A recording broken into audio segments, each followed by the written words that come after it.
Right now, we're ready to rock with the man of the hour. It is Brandin Podziemski joining us here live on Willard and Dibs 95.7 The Game. Brandin, thank you for coming on, and congratulations. Thank you, guys. Appreciate you for having me. And, looking forward to the new year. Take us through the last handful of days. When did you find out? How did you find out? How did you react? Yeah, I found out. Raymond, our PR guy, had shown me a video of just a news station, local news station. I think it's ABC7 or something like that around here. Streaming that, and Steve Nash had sent the video to me, which was pretty cool. So found out yesterday during one of my workouts, or after, I should say. So it was pretty cool. Obviously, a record that I wanted to achieve my first year, and I did it. So it was a pretty good feeling. All-rookie team. Now, you mentioned a video from Steve Nash. We all get the Santa Clara connection, but I don't think we've heard too much about what that relationship is like. What has he meant to you through the years? Yeah, I think obviously everybody knows it as the Santa Clara connection, but, he obviously was around the Warriors a couple years ago before he was coaching Brooklyn. And he has a good relationship with a bunch of guys on our staff, Bruce Frazier, to name one. And, him and Bruce talk a lot about me and what they see and what they can, see my game develop too. And, playing like Steve Nash is something that our development staff has kind of brought up to me, and sees a little bit of similarity there. So the relationship between me and Steve has been great. And I think just as time goes on, it'll continue to grow. When you look back at your rookie year, you hit the ground running and you came in with such confidence and you played awesome early and you were able to sustain it throughout the course of the year. When you look back at your rookie year, what are you most proud of, and what do you look at as the biggest area for improvement for you? I think I'm most proud of the fact that, I did a lot of things that, rookies for the Warriors don't do. And just in general, making first team all rookie and out of that group being the lowest pick at 19th overall, I think, I told a bunch of teams, or every team that interviewed me at the Combine in Chicago, and then when I went and worked out, that they asked me when, you do a redraft on this year's draft, where I would be, and I always told them top 5. And I think being first team all rookie, signifies that as of now. But just that, and achieving a bunch of things that I wanted to achieve for myself was probably a proud moment. But I think room to improve. I think there's a lot of areas, but I think the best players, every summer channel their focus on one or two things and really master those skills instead of doing a whole lot of things. So for me, just, scoring the mid-range level and being a point guard that can really score and shoot the ball, but also, have that high assist to turnover ratio like I did this year. Brandin Podziemski is with us. Do you consider yourself a goal-oriented person?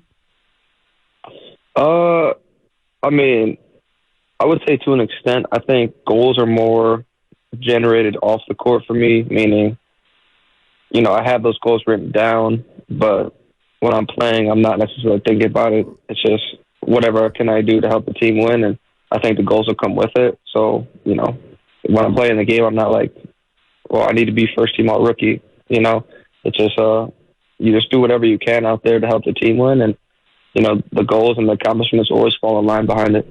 No doubt, but it feels like all-rookie team might have been something that you jotted down in the past. And if so, what's next on the list? Yeah, next on the list, most improved player. How can I win that? And then, after that, you take another step and you try to be an all-star. And for me, you guys obviously know that I'm never just satisfied with where I am and what I've done. So, as crazy as it may sound, but putting the first team all rookie in the rear view and trying to get to that next step and winning most improved and being an all-star and, trying to be a face of the franchise at some point in my career is what I'm looking forward to and something that I'm going to work for. You took about 138 charges this year. I don't have the exact number in front of me, but has that always been a part of your game, or was that something new? You came into the association and thought, you know what, I'm going to start sliding in front of these 240-pound guys and make a living out of it? No, it's something I did ever since I started in 8th grade 7 years ago, I believe. And something I was taught at a young age, and it's just kind of stuck with me. Many people don't know this, but when I started, I was a big man myself because I was taller for my age, and that's kind of where I developed, the touch around the rim and just kind of knowing where I am down there. And so I've always learned how to do that, and it's just kind of stuck with me. And I know it's a way on defense that I can impact winning, and it does a bunch of stuff for our team that boosts us in the right direction. Do any of them stand out? Like what do you remember as the most painful or most memorable charge that you took this year? Yeah, most painful would probably be in February after the All-Star break. We played the Lakers, and I took one on Anthony Davis, cover full speed at me. That probably one. And then the most satisfying one was probably getting Jokic. We played Denver, and we blew that 25-point lead or so. We were on that run, and it was end of the third quarter, and I took one on him. So just to take a charge on someone that has such high IQ, and it doesn't happen to them often, I think it was pretty cool. You do realize that you're half a cup of crazy, right? Like, just the concept that you want to stand in front of Nikola Jokic and take a charge is nuts. Yeah, I think for me, like a lot of my friends and stuff ask me, like, do you ever get starstruck or stuff like that? And for me, when I'm out there, I just look at him as another person and just play how I know how to play. And, after you can marvel at what he's done. But when I'm on the court, I just look at him as another player and try to win. Speaking of starstruck, you play with three guys who are four-time champs and other guys who've got multiple rings. How did you get from being a rookie to getting beyond the starstruck aspect of it with Steph, Clay, and Dre so quickly? I think it was just a connection, which is big on their part. From when I got drafted to showing up and supporting us at summer league, having conversations, and kind of building that genuine relationship that didn't have much to do with basketball. I think that kind of at first you're like, wow, this is him, but at the same time, you understand like it is a business, it's a job. So credit to them of just hosting players only camps and getting to know not only them but the rest of our teammates on a personal level through hanging out with each other, and it didn't have to be everything was about basketball, which is really cool for us. And I think that's why Steve said so much this year of how close this group was, and it's a credit to them that they got that started early in the summer last year. Brandin, you got the play-in game, but you technically did not get to play in your first playoff game. What have you learned by watching the playoff games on TV, presumably? Yeah, I want to be there. I expect myself to never not make the playoffs again in my career. I went to Game 5 in Milwaukee when they played the Pacers while we were at home, and just to see the environment and what it was like. Personally, I thought when we played in Sacramento, it was louder than it was in Milwaukee during the actual playoffs. But for me, just seeing the physicality, the toughness, how the whistle changes in the playoffs, I think it kind of fits my sort of brand of basketball because, I am a physical player on both sides of the ball. So, I think that kind of fits me and something I'm looking forward to, especially next year. As a player, what did that shift feel like? Did you guys get word that the refs are going to start swallowing the whistle more, or did you just pick up on it and realize that you could be a little bit more aggressive over the last 30 or so games of the league? Yeah, I think, they made a little bit of a deal about it after the All-Star break. And, Steve and the staff kind of, told us about it. And, we see teams hold and grab and Steph and Clay when they're running around.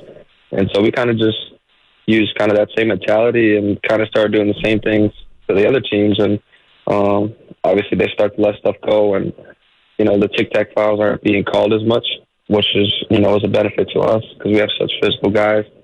So I think I'm hoping that continues into next season at the start of the season. But who knows? And, I'm just really excited to get back to playing. Brandin, I wonder how you'd answer this. You get what's going on with this organization right now. Like you've got big-time future Hall of Fame players, yet you missed the playoffs. Yet you guys were also 46-36, the Draymond suspension, a lot of talk about potential change. I think here's the question. From your view, how close to contention are you guys? I think we're very close. And obviously that's easy to say for anybody on any team. And everyone has that belief that they can do it. But I think to see,